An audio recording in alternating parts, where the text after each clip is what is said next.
Hello मेरे प्यारे दोस्तों, कैसे हैं आप लोग। उम्मीद करते हैं बढ़िया होंगे और शानदार तरीका से पढ़ाई और रिवीजन चल रहा होगा।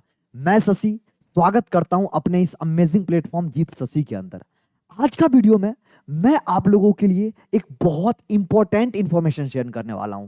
देखो, अभी से आपके पास 4 मंथ बचे हुए हैं। इस 4 मंथ में अगर आप कंप्लीट सिलेबस बनाने चले गए, कंप्लीट सिलेबस प्रिपेयर करने चले गए, तो हो सकता है आप सारे के चक्कर में, क्वांटिटी के चक्कर में क्वालिटी पे फोकस ना कर पाओ और जो जनवरी वाला अटेम्प्ट है वो आपका बेकार चला जाए और फिर आप अप्रैल वाला अटेम्प्ट के चक्कर में पीछे भागोगे और इस तरीका से आपका जो सपना है आईआईटी का वो यही रह जाएगा। तो आपको क्या करना है, सबसे पहले प्लानिंग करना है। मैं अगले 4 मंथ का प्लानिंग आपके साथ डिस्कस कर रहा हूं और वीडियो के लास्ट तक सिर्फ ये नहीं बताऊंगा कि कौन से चैप्टर आपको प्रिपेयर करना है। यहां पर आपको दिख रहे होंगे 12 चैप्टर। ये 12 चैप्टर में ये भी बताऊंगा कि पढ़ने कहां से हैं। अगर मैं आपको सोचो 12 चैप्टर में हर एक चैप्टर का टॉपिक बता दिया, उस टॉपिक को पढ़ लो, तो मैं गारंटी दावा आपसे कर सकता हूं कि आप जनवरी अटेम्प्ट में 99 परसेंटाइल कर सकते हो। अगले आने वाले जो 4 मंथ है उसमें आप 99 परसेंटाइल स्कोर करके और एक एनआईटी सिक्योर कर सकते हो अपने लिए।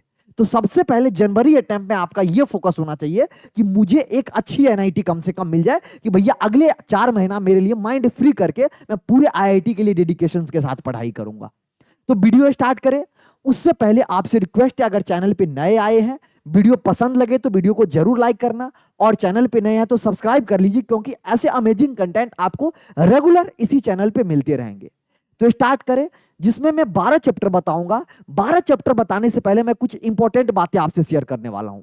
सबसे पहले कुछ डाटाबेस, कुछ चीजें देखते हैं। ये जनवरी जेई 2024 का डाटा है। ये जनवरी अटेम्प्ट अप्रैल अटेम्प्ट का दोनों का मैं दिखा रहा हूं। अगर मैं 99 परसेंटाइल आपसे बात करूं, 99 परसेंटाइल, तो 99 परसेंटाइल जिस बच्चे का आया है तो जनवरी अटेम्प्ट में उसका नंबर लाना पड़ा था 235। मतलब पेपर इजी था, इजी पेपर था, इसीलिए ज्यादा मार्क्स मिला है। मतलब ये कौन सा पेपर वाला कहानी है, इजी पेपर वाला। इजी पेपर, जब इजी पेपर होगा तो भैया मार्क्स हाईएस्ट गया होगा। और ये क्या है, लोएस्ट मार्क कब आया है, जब पेपर हार्ड होगा, हार्ड पेपर। मेरी बात को ध्यान से समझना, सारे डाटा के बेसिस पे मैं बात करूंगा। मैं कुछ भी बात आपसे हवा में नहीं करता हूं, जो भी होता है ऑथेंटिक डाटा, जो जोसा का वेबसाइट है, जो एनटीए का वेबसाइट है, उसके वहां से लेके फिर मैं आपके सामने प्रेजेंट करता हूं और इसके बेसिस पे बताऊंगा कौन से 12 चैप्टर है जिसको पढ़ के आप 99 परसेंटाइल स्कोर कर सकते हो अगले 4 मंथ में। ठीक है, तो कुछ डाटा है। 235 नंबर जो बच्चा लाया है, हाईएस्ट नंबर आया है जनवरी अटेम्प्ट में सबसे इजी पेपर में। वही बात करूं, अप्रैल में 215 नंबर आया था। हालांकि ये चीज उल्टा हुआ था 2024 में। जब जब आप देखोगे 2023, 2022, 2021, तो क्या होता था, जनवरी अटेम्प्ट में बच्चा कम नंबर स्कोर करता था, चाहे वो पेपर इजी हो चाहे वो हार्ड हो। और अप्रैल अटेम्प्ट में पेपर, मतलब 4 महीना का जो गैप मिलता है, जिसके कारण बच्चा का प्रिपरेशन अच्छा हो जाता था, टाइम अच्छा मिल जाता था, सिलेबस पूरा कंप्लीट कर पाता था, तो देखा जाता था कि अप्रैल जो अटेम्प्ट होता था उसमें नंबर अच्छा स्कोर करता था। बट इस बार 2024 में कुछ उल्टा देखने को मिला था। वो हालांकि कौन सा पेपर में, इजी पेपर में। टफ पेपर में फिर से तुम देखोगे सेम चीज है, बट इजी पेपर में देखोगे जनवरी में 198 पे कितना परसेंटाइल आया है, 97 परसेंटाइल, और 181 पे ही आ गया है 97 परसेंटाइल अप्रैल अटेम्प्ट में। उसी तरीका से बात करो जनवरी अटेम्प्ट में, अगर तुम बात करोगे 95 परसेंटाइल के लिए, तो 174 मार्क्स पे आया 95 परसेंटाइल। वहीं पर अप्रैल अटेम्प्ट पे 163 पे ही आ गया है। तो वन कहीं ना कहीं जो पेपर इजी था उसमें कहीं ना कहीं बच्चा लो स्कोर किया। इसका बहुत सारे रीजन हो सकते हैं। नंबर ऑफ बच्चे सडनली ऐसा नहीं था, बट एनटीए का रीजन था कि जो हमारा पढ़ाई का जो क्वालिटी ऑफ एजुकेशन था वो बढ़ने की वजह से और कंपटीशन ज्यादा होने की वजह से ऐसा दिया था। हालांकि बहुत सारे बच्चे इसके अगेंस्ट में भी थे कि ऐसा नहीं होना चाहिए, बट एनटीए कर रहा है। वैसे भी एनटीए आजकल खूब मतलब आप जानते ही हो, चर्चाओं में है। अगर आप देखोगे डिफरेंस कितना है, 20 नंबर का डिफरेंस मिला है जनवरी से अटेम्प्ट में। अगर बात करोगे 17 नंबर, अगर बात करोगे 11 नंबर, मतलब जैसे जैसे नीचे परसेंटाइल आ रहे हैं तो वो जो डिफरेंस है वो कम देखने को मिला है। उसी तरीका से अगर आप लोएस्ट पेपर अगर हार्ड आया है तो 156 नंबर अगर जिस बच्चे का जनवरी में आया उसका 99 परसेंटाइल आ गया है। मतलब आप, मैं बार बार कहता हूं ना, अगर आप वाकई में जेई का सीरियस एस्पिरेंट हो तो आप भगवान से ये बनाओ कि पेपर टफ है। उससे क्या होता है, जो बोर्ड वाले बच्चे होते हैं ना, जो भीड़ होता है वो ऑलरेडी एलिमिनेट हो जाता है, उसको अच्छे लेवल का क्वेश्चन ऑलरेडी नहीं कर पाते, जिसके कारण आप अच्छे कम रैंक पे भी अच्छा परसेंटाइल लाते हो, आपका जो सीट है वो सिक्योर हो पाता है। 186 नंबर अप्रैल में लाया था, मैंने बोला ना। जनवरी अटेम्प्ट में अगर पेपर हार्ड पेपर में देखोगे तो जनरली मार्क्स बच्चा बढ़ाया। उसके पीछे रीजन है, जो पढ़ने वाला बच्चा है, जो वाकई में पढ़ने वाला बच्चा, यहां पर ऐसे क्यों देखने को मिला? क्योंकि बोर्ड वाले बच्चे जो होते हैं यहां पर ज्यादा सडनली आ गए हैं। बोर्ड वाले बच्चे आने की वजह से इसका जनवरी में बोर्ड भी रहता था, बट अप्रैल में बोर्ड कंप्लीट हो गया था फरवरी में, तो सडनली ज्यादा देखने को मिला था, जिसके कारण बोर्ड वाले बच्चे ज्यादा मार्क्स स्कोर किए थे। किसमें? लोएस्ट पेपर में, इजी पेपर में। जबकि वही बात करूं हार्ड पेपर में, जो रियल एस्पायरेंट थे वो मेहनत करके, फिर से देख रहे हो 156 ने या 186 स्कोर किया था अप्रैल में, यहां 122 से 150 पे चला गया, 104 से 131 पे चला गया।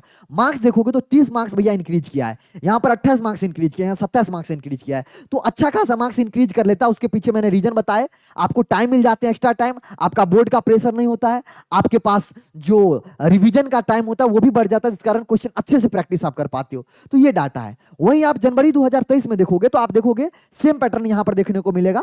मतलब सेम पैटर्न बोले तो अप्रैल में बच्चा मार्क्स बढ़ाएगा, देखो 189 से 200 हो गया, कितना? 99 परसेंटाइल के लिए। वहीं 151 पे 161 हो गया, 134 से 141 हो गया, कितना परसेंटाइल के लिए? 95 परसेंटाइल के लिए। ये डाटा है, इसको आप देख लो, इससे आपको आइडिया लग पाएगा कि आपको कितना मार्क्स चाहिए। देखो अगर आप जेई 2025 के लिए टारगेट कर रहे हैं, जेई 2025 के लिए टारगेट कर रहे हैं, तो आप अभी से टारगेट रखिएगा 240 प्लस। कितना बोल रहा हूं?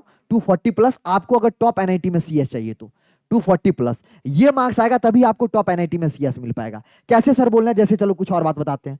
आपके पास अभी से 4 मंथ बचे हुए हैं, बिल्कुल बचे हुए हैं, ठीक है सर। अगर मेरे पास 4 मंथ बचे हुए हैं मेरे लल्ला, तो ध्यान से समझना, आपको फर्स्ट अटेम्प्ट टारगेट करना है सबसे पहले। फर्स्ट अटेम्प्ट टारगेट करने के लिए, सेकंड अटेम्प्ट की बात है, फर्स्ट अटेम्प्ट टारगेट करने के लिए आपको क्या करना पड़ेगा? आपको सिलेबस जो है, आप कहीं पे भी पढ़ रहे हो, आप XYZ किसी भी कोचिंग में पढ़ रहे हो, या सेल्फ स्टडी कर रहे हो, या फिर YT से पढ़ रहे हो, आपको क्या करना है? आपको मैक्सिमम मैक्स टिल मैक्स 15 नवंबर तक सिलेबस कंप्लीट करना है। मैक्सिमम कह रहा हूं, अगर आप बिफोर नवंबर, मतलब स्टार्ट नवंबर, अगर स्टार्टिंग के नवंबर में सिलेबस खत्म कर देते हो, अगर स्टार्टिंग में खत्म कर लेते हो तो अच्छी बात है, आपके पास और भी टाइम मिल पाएगा रिवीजन करने के लिए। बट अगर आप 15 नवंबर तक सिलेबस खत्म कर लेते हो, तो नवंबर से जो जनवरी वाला टाइम है, जिसमें आप रिवीजन करोगे, अच्छे क्वेश्चन प्रैक्टिस करोगे, उसके बाद PYQ पर बहुत इंपॉर्टेंट है। ये इतना इंपॉर्टेंट है, मैं बार बार चिल्ला के कहता हूं। मैं इसी वीडियो पे इसी चैनल पे एक वीडियो देखोगे जिसमें मैं आपको बताया हूं पिछले 5 साल में 10,000 PYQ आया है। नंबर ऑफ क्वेश्चन बता रहा हूं, फिजिक्स केमिस्ट्री और मैथ में मिला के 10,000 क्वेश्चन। और अगर आप वो 10,000 क्वेश्चन करके जाते हो ना, आपको कोई दुनिया की ताकत नहीं है जो 99 परसेंटाइल आने से आपको रोक ले। तो आप ना सही डायरेक्शन में मेहनत करो। पहले तो सिलेबस कंप्लीट कब तक करो? 9 मतलब 15 नवंबर मैक्स, लेट टू लेटेस्ट तक बोल रहा हूं, लास्ट टू लास्ट 15 नवंबर तक करो। अगर स्टार्टिंग में नवंबर तक कर लिए तो बहुत अच्छी बात है। उसके बाद आप जो जनवरी से नवंबर, दिसंबर, जनवरी में जो 10-15 दिन होते हैं शुरू के, क्योंकि 10 जनवरी से जनरली पेपर होने लगते हैं, फर्स्ट वीक ऑफ जैन से, तो रिवीजन, क्वेश्चन, अच्छे question practice, good level question और PYQ आप करो। उसके बाद जेईई मेंस में आप इजीली 99 परसेंटाइल फर्स्ट अटेम्प्ट में स्कोर कर सकते हो। क्यों कह रहा हूं? क्योंकि आपके पास 32 एनआईटी है, समझो 32 एनआईटी, और 32 एनआईटी में टोटल 25,000 के आसपास सीट है। ये सीट हो सकता है इस साल भी कुछ बढ़े, वो बढ़ता है हर एक साल, 200-300 सीट जनरली बढ़ने देखने को मिलता है। तो मान लो 24,229 सीट था, पिछले साल का डाटा है। अगर मान लो 2025 में 25,000 के आसपास सीट होता है, तो आप 99 परसेंटाइल स्कोर करने के बाद आपकी यह गारंटी हो जाएगा कि आपको अच्छी एनआईटी में कम से कम CS ब्रांच मिल रहा है, या मिडिल एनआईटी में भैया CS ब्रांच मिल रहा है। तो एक चीज तो आप मेंटली फ्री हो गए जनवरी अटेम्प्ट से कि भैया हमको खुदा ना खास्ता मान लो IIT में कुछ हो गया, ऊपर नीचे थोड़ा बहुत हो गया, तो हमको तो NIT का CS मिल रहा है, और NIT का CS भी नॉट बैड आज की डेट में, आपको अच्छे से पता है, ठीक है। तो ये चीजें रहा, इस तरह से आपको पढ़ना पड़ेगा, ताकि सेकेंड अटेम्प्ट में, मैं क्यों बोल रहा था, आप प्रॉपर जेईई एडवांस, प्रॉपर आप क्या करो, जेईई एडवांस पे क्या कर सको, फोकस कर सको, प्रॉपर जेईई एडवांस पे क्या कर सको, प्रॉपर फोकस कर सको, प्रॉपर जेईई एडवांस पे क्या कर सको, फोकस कर सको। समझ में आया? क्योंकि 4 महीना जो आपके पास यहां से बचेगा, जनवरी, फरवरी, अप्रैल, इसमें आप प्रॉपर जेईई एडवांस पे फोकस कर सको। आगे बढ़ते हैं। अगर बात करूं सेफ स्कोर एनआईटी के लिए कितना है, तो टियर 1 एनआईटी में अगर आपको एनआईटी सीएससी चाहिए तो आपको 230 से 250 के बीच में स्कोर करना पड़ेगा। जब पेपर अगर इजी है तो, ये कब है, पेपर इजी है तो, अगर मान लो पेपर टफ आ गया, पेपर टफ है तो, यहां पर पेपर टफ होगा तब, अगर मान लो पेपर टफ है तो ये स्कोर करना पड़ेगा। बट अगर पेपर इजी आ गया तो आप 200 मान के चलो, 250 से 270 के बीच में स्कोर करेंगे, तब जाके आपको एनआईटी, टॉप एनआईटी में सीएस ब्रांच मिल पाएगा। अगर आपको एनआईटी में कोई और अदर ब्रांच चाहिए तो आपको 180 प्लस, कब, जब पेपर, ये कब है, पेपर जब हमारा टफ है तो, ये कब है, जब पेपर हमारा टफ है तो, ये कब है, जब हमारा पेपर टफ है तो। अगर पेपर इजी आ गया, फिर से कह रहा हूं, तो फिर से आप मान के चलो 200 प्लस आपको मिनिमम स्कोर करना पड़ेगा जब आपको टॉप एनआईटी में कोई भी ब्रांच चाहिए तो। उसके बाद अगर टीयर 2 की बात करूं, अच्छा ये सारा जो स्कोर है ये जनरल कैटेगरी के हिसाब से रख रहा हूं। किसके हिसाब से? जनरल कैटेगरी से। अगर आप ईडब्ल्यूएस या ओबीसी एससी एसटी है तो मार्क्स थोड़ा आपको कम लाना पड़ेगा, आपको 140 150 पे भी मिल जाएगा, ठीक है। उसके बाद अगर वही बात करूं टीयर 2 एनआईटी में अगर आपको सीएससी चाहिए तो 190 से 210 के बीच में मार्क्स लाना पड़ेगा। वही टीयर 2 एनआईटी में अगर आपको कोई भी ब्रांच चाहिए तो 165 प्लस के रेंज में नंबर लाना पड़ेगा। टीयर 3 एनआईटी में अगर आपको सीएससी चाहिए तो 165 से 190 के बीच में लाना पड़ेगा।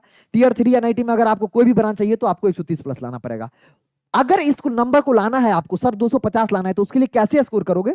देखो, हो सकता है मैथ पेपर टफ हो रहा है, लगातार आप देखोगे 2000 अगर बात करोगे 22, 2000 बात करोगे आप 23, 2000 बात करोगे अगर आप 24, तो सारे में आप गौर से देखोगे तो मैथ क्या आ रहा है? सबसे टफ साइड आ रहा है।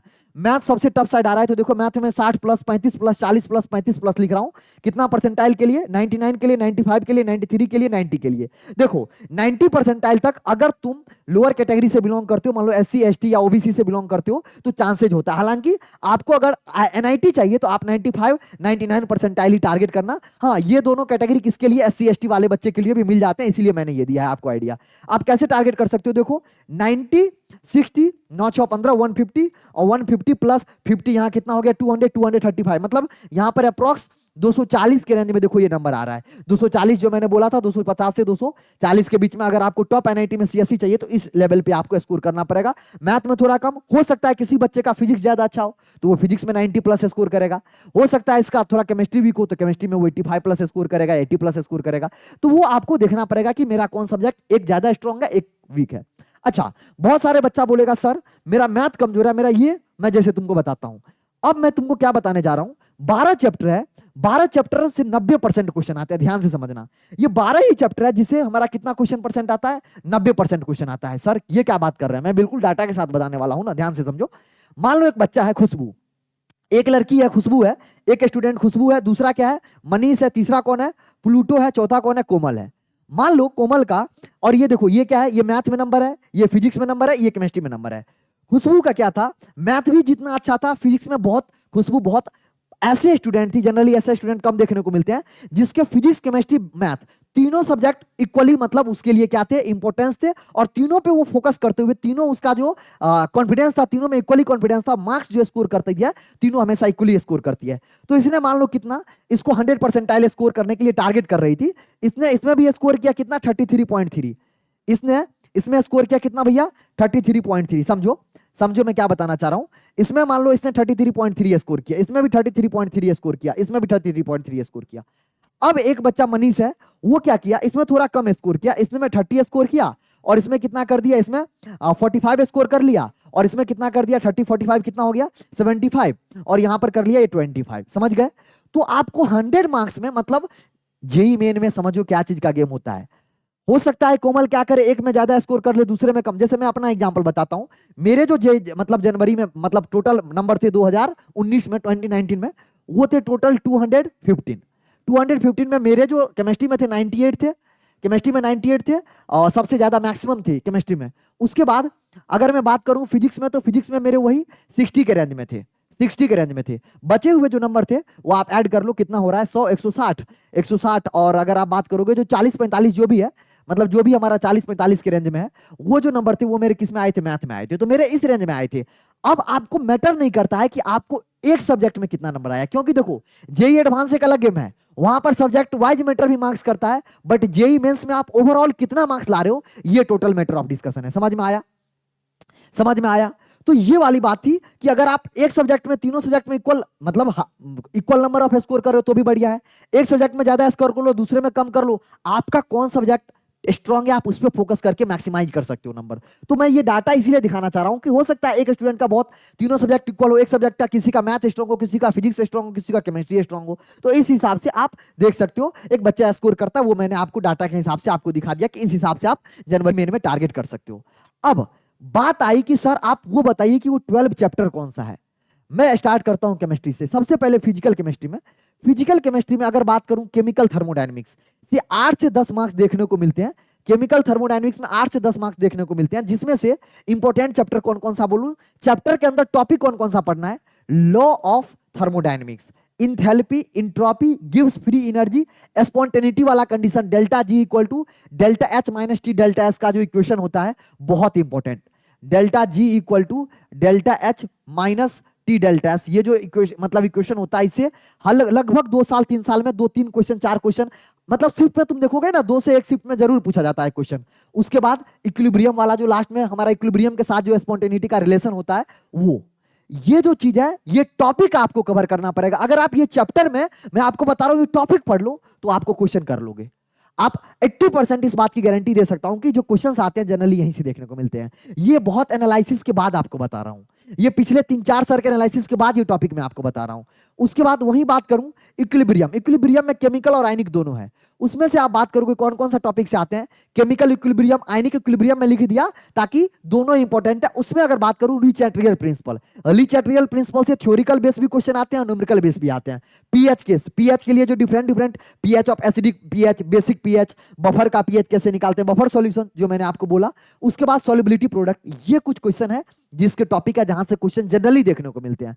अगर मैं वही बात करूं इलेक्ट्रोकेमिस्ट्री में, इलेक्ट्रोकेमिस्ट्री में आप 8 से 10 नंबर फिक्स आपको देखने को मिलेंगे, मतलब 2 से 3 क्वेश्चन गारंटी हर एक शिफ्ट में देखने को मिलते हैं। इलेक्ट्रोकेमिकल से नस्ट इक्वेशन भैया very very important, very very important, Nernst equation से क्वेश्चन देखने को ही मिलेंगे आपको। Electrolysis, conductance and Kohlrausch effect, इससे आपको क्वेश्चन देखने को जनरली मिलते हैं, आप देख सकते हो प्रीवियस ईयर में। उसके बाद अगर बात करूं मोल कॉन्सेप्ट एंड स्टोइचियोमेट्री में, तो मोल कॉन्सेप्ट एंड स्टोइचियोमेट्री में अप्रोक्स यहां से भी एक क्वेश्चन देखने को जनरली मिल जाते हैं। तो उसमें मोलरिटी जो हमारा कंसंट्रेशन टर्म है, molality, normality, empirical and molecular formula, जो हमारा जैसे कार्बन का परसेंटेज, हाइड्रोजन का परसेंटेज, ऑक्सीजन का परसेंटेज दे देता है, फिर मोलिकुलर मास से वेपर डेंसिटी दे देता है, फिर वो आपसे फार्मूला पूछ रहा होता है। ऐसे क्वेश्चन जनरली देखने को मिलता है यहां से। उसके बाद स्टोइचियोमेट्री वाले क्वेश्चन जनरली आपको मिलते हैं जहां पर आपको यूज पूछा जाता है कितना गैस बर्न हुआ, कितना गैस की जरूरत है, ये सब सारे क्वेश्चन। लास्ट में केमिकल काइनेटिक्स भी ऐड कर दिया हूं, इससे भी एक क्वेश्चन देखने को मिलते हैं। इसमें यहां पर क्या rate law, order of reaction, RNS equation, activation energy, catalyst. आप बोलोगे सर लगभग आप तो पूरा फिजिकल केमिस्ट्री दे दिए। देखो आप जेई के बच्चे हो, आपको ना जो याद रखने वाली चीज है ना थोड़ा कम रह पाता है, इसीलिए मैंने क्या किया फिजिकल केमिस्ट्री का ज्यादा पोर्शन लिया हूं आपके साथ, ताकि ये पोर्शन अगर आप एक बार कर लेते हो तो इसका क्वेश्चन आपको ज्यादा, इसका बस फॉर्मूला आपको पता होना चाहिए, बाकी आप कर ले जाते हो क्योंकि आप जेई के स्टूडेंट हो। ठीक है, आगे बढ़ते हैं sir organic chemistry. Organic chemistry में मेरे भैया ध्यान से समझो, ऑर्गेनिक केमिस्ट्री में आपको जनरल ऑर्गेनिक केमिस्ट्री बड़ी अच्छी से करना है, जिसमें इलेक्ट्रॉनिक इफेक्ट, इंडक्टिव इफेक्ट की बात करूं, रेजोनेंस की बात करूं, हाइपर कॉन्जुगेशन बड़ी इंपॉर्टेंट है, बहुत कायदे से करके जाना। रिएक्शन इंटरमीडिएट के बारे में पूछ जाता है, carbocation, carbon ion, acidic and basicity के बारे में जनरली क्वेश्चन देखने को मिलते हैं हमारा जनरल ऑर्गेनिक केमिस्ट्री से। यहां पर 8 से 10 नंबर यहां से भी मिलते हैं, 2 से 3 क्वेश्चन जनरली। तो हाइड्रोकार्बन की बात करूं तो यहां पर एल्केन, एल्कीन, एल्काइन, एरोमेटिक मतलब hydrocarbon, reaction mechanism, substitution, addition, elimination, यहां से आपको क्वेश्चन जनरली देखने को मिलते हैं। अच्छा एक बात, एक बच्चा बोलेगा सर 8 से 10 मार्क्स क्यों लिखे हो सकता है एक क्वेश्चन आ रहा है जो इसका मतलब इसमें भी हो, इसका भी होता है ना, कई बार एक क्वेश्चन आता है जिसमें मल्टीपल कॉन्सेप्ट होते हैं, तो इसीलिए मैं 8 से 10 लिखा हूं क्योंकि वो कई बार इसमें भी कवर होते हैं, इसमें भी कवर हो रहे होते हैं। समझ में आया? उसके बाद कार्बोनिल कंपाउंड, कार्बोनिल कंपाउंड में कौन, aldehyde ketone and aldehyde ketone and aldehyde ketone and carboxylic acid, carboxylic acid को हालांकि मैंने अबर से अलग से लिया, इतना इंपॉर्टेंट है। और लास्ट में अमाइन, ये जो चैप्टर है जिसके मैंने सब टॉपिक भी आपको बता रहे हैं कि कौन कौन सा टॉपिक, जैसे मैं बात करूं कार्बोनिल में एल्डोल कंडेंसेशन, कैनिजारो, उसके बाद न्यूक्लियोफिलिक एडिशन रिएक्शन, ये बहुत इंपॉर्टेंट है। मैं फिर कह रहा हूं ये जो टॉपिक लिख के लाया हूं ये बहुत इंपॉर्टेंट टॉपिक है। आप क्या करो, ये चैप्टर अगर मान लो आपको लगता है कि यार ये टॉपिक हम ये चैप्टर पढ़ रहे हैं, तो उस चैप्टर में जब ये टॉपिक पे जाओ ना तो उस पर और क्वेश्चंस करो और पीवाईक्यू के क्वेश्चन करो, ताकि जब जेईई 2025 में आप पेपर दे रहे होगे तो आपके अगर इस टॉपिक से क्वेश्चन आते हैं तो वो बनना चाहिए, क्योंकि आपको मैं बता रहा हूं पहले से आपको पता है। जब चीजें पहले से पता होता है तो उसके लिए ज्यादा बेहतर से अपने को प्रिपेयर रहना चाहिए। ठीक है, आगे बढ़ते हैं। अगर इनऑर्गेनिक केमिस्ट्री में बात करूं, इनऑर्गेनिक केमिस्ट्री में आपको ध्यान रखने वाली बात है, यहां पर मैंने कोऑर्डिनेशन कंपाउंड आपको दिखाया है। कोऑर्डिनेशन कंपाउंड में आपको 2 या 3 क्वेश्चन मिलेंगे, जिसमें से सबसे इंपॉर्टेंट आपको मैं बताऊं, कोऑर्डिनेशन कंपाउंड में तो नोमेनक्लेचर से क्वेश्चन देखने को मिलते हैं, आइसोमेरिज्म वाला पार्ट, बॉन्डिंग थ्योरी जिसमें VBT CFT की बात होता है, बहुत इंपॉर्टेंट, वेरी वेरी इंपॉर्टेंट, इससे क्वेश्चन देखने को मिलते हैं जिसमें CFT सबसे इंपॉर्टेंट है। और लास्ट में stability of complex database question, और एप्लीकेशन से भी पूछ लेते हैं लोग, एप्लीकेशन यहां छोड़ते हैं, एप्लीकेशन से देखोगे तो यहां पर पूछ देते हैं। उसके बाद केमिकल बॉन्डिंग बड़ी इंपॉर्टेंट है, केमिकल बॉन्डिंग से आप मान के चलो, केमिकल बॉन्डिंग से आप मान के चलो कि 2 से 3 क्वेश्चन मिनिमम आपको देखने को मिलेंगे। Lewis structure, BSPER theory, hybridisation very important, very very important, hybridisation बहुत इंपॉर्टेंट है। उसके बाद molecular orbital theory again very very important. ये दोनों टॉपिक आप कर लो ना, इससे आप देखो ना हर एक शिफ्ट में आपको क्वेश्चन देखने को मिलेंगे इस दोनों में से एक ना एक से। उसके बाद कुछ हाई एडिशनल वेटेज टॉपिक है, पीरियोडिक टेबल कर सकते हो, ब्लॉक केमिस्ट्री अगर टाइम है तो आप कर लो, अदरवाइज ये जो 12 टॉपिक बताया, अगर आप ये 12 टॉपिक को कायदे से करके जाओ, 12 चैप्टर में जो टॉपिक्स है उसको कायदे से करके जाओ, मैं आपको गारंटी कह रहा हूं केमिस्ट्री में आप 80 प्लस स्कोर कर रहे होगे। केमिस्ट्री में आप मिनिमम 80 प्लस स्कोर कर रहे हो अगले 4 मंथ में। ठीक है, आगे बढ़ते हैं।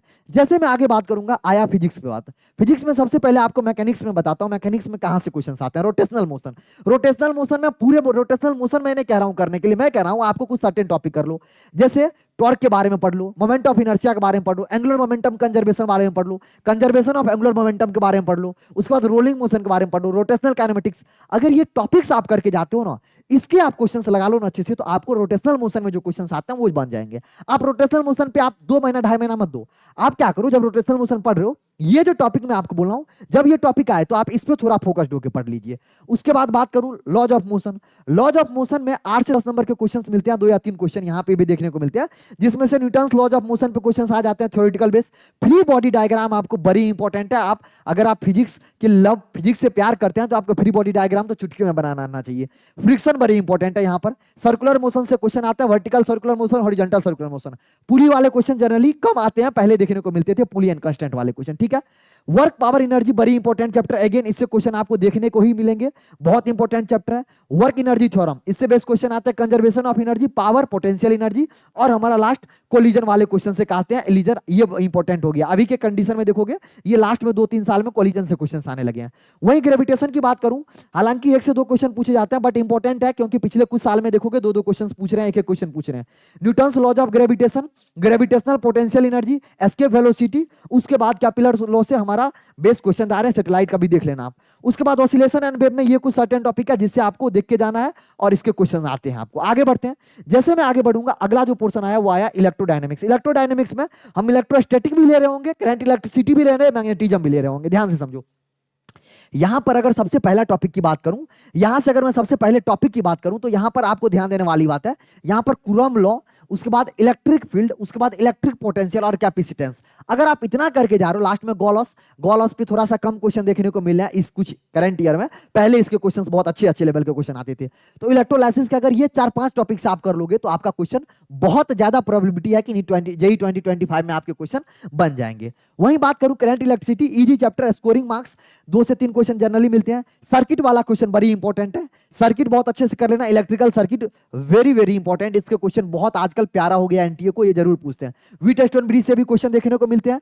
Potentiometer, heating effect of current से भी आता है। V इक्वल टू, अगर आपको पता होगा IR, ओम्स लॉ जो होता है, उसके बाद उसी में I को चेंज करते हैं R के टर्म में या R के टर्म में, मतलब हीट करंट के टर्म में, तो अलग अलग फॉर्मूला बनता है, वो बड़ी इंपॉर्टेंट है, आप कर लोगे। मैग्नेटिज्म एंड मूविंग चार्ज, ये जो चैप्टर भैया मैग्नेटिज्म, इससे भी आपको 2 से 3 क्वेश्चन देखने को मिलते हैं। इसमें बायो-सेवर्ट्स लॉ बड़ी important, ampere circulator law very important, magnetic field due to current carrying conductor wire on the axis पे और उनके पोल पे भी। ठीक है, उसके बाद magnetic force on moving charge, उसके बाद torque on the current, torque on a current loop. ठीक है, लूपिंग में कैसे करंट निकालते हैं, उसके बाद मैग्नेटिक डायपोल। ये कुछ इंपॉर्टेंट टॉपिक्स मैं आपको बार बार दिखा दे रहा हूं, ताकि आप अगर ये चैप्टर पढ़ते हो तो ये ध्यान रखेंगे, ये टॉपिक पर बहुत फोकस्ड रहेंगे। आगे बढ़ते हैं।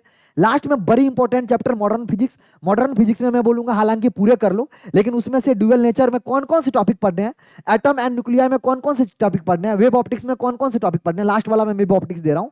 देखो, आप देखोगे सारे में 12 चैप्टर लिए, इन 12 चैप्टर से अगर आप बात करोगे तो आप गौर से देखोगे 90 के आस में 90+% क्वेश्चन यहीं से मिलेंगे, मार्क्स आप यहां से स्कोर कर सकते हो। अगर आप इतने चैप्टर को शिद्दत से कर लो, ये जो टॉपिक बताएं उसको कर लो, आप पेपर में जब जेईई का पेपर देके आओगे तो आप इससे मैच कर लेना डाटा से। आगे बढ़ेंगे, आगे मैथमेटिक्स लास्ट में इसीलिए रखा हूं क्योंकि इससे बच्चा बहुत डर रहा है, क्योंकि इसके पेपर लेंदी आ रहे हैं। सर कैलकुलस, कैलकुलस में सारा कुछ मत पढ़ो, कैलकुलस में कुछ सर्टेन चीज पढ़ो। नंबर देख लो भैया, मेरे नंबर देख लो कितने, 28 से 30 मार्क्स आ रहे हैं। इसमें क्या, डिफरेंशियल कैलकुलस, जिसमें लिमिट, कंटिन्यूटी, डिफरेंशियबिलिटी। अगर आप एक वीक अगर सही से इस पे प्रैक्टिस कर लिए, ये तीनों टॉपिक पे एक पे आप सही से प्रैक्टिस कर लिए, तो आप यहां मान के चलो कि 2 से 3 क्वेश्चन आपके फिक्स हो गए। मतलब आपको मान के चलो, मतलब 12 मार्क्स यहां से फिक्स हो गए। कौन से, लिमिट, कंटिन्यूटी एंड डिफरेंशियबिलिटी से। ठीक है, उसके बाद इंटीग्रल कैलकुलस, डिफिनिट इंटीग्रल की बात करो, इंडिफिनिट से थोड़ा कम क्वेश्चन आ रहा है। एरिया अंडर द कर्व, उसके बाद डिफरेंशियल इक्वेशन। अगर ये कर लेते हो आपको 30 नंबर यहीं से मिल पा रहा है। तो अगर बच्चा मान लो कैलकुलस से डरता है तो कोऑर्डिनेट ज्योमेट्री कर लो मेरे भाई, कोऑर्डिनेट ज्योमेट्री कर लो। कोऑर्डिनेट ज्योमेट्री से आपको 20 से 24 नंबर देखने को मिलेंगे।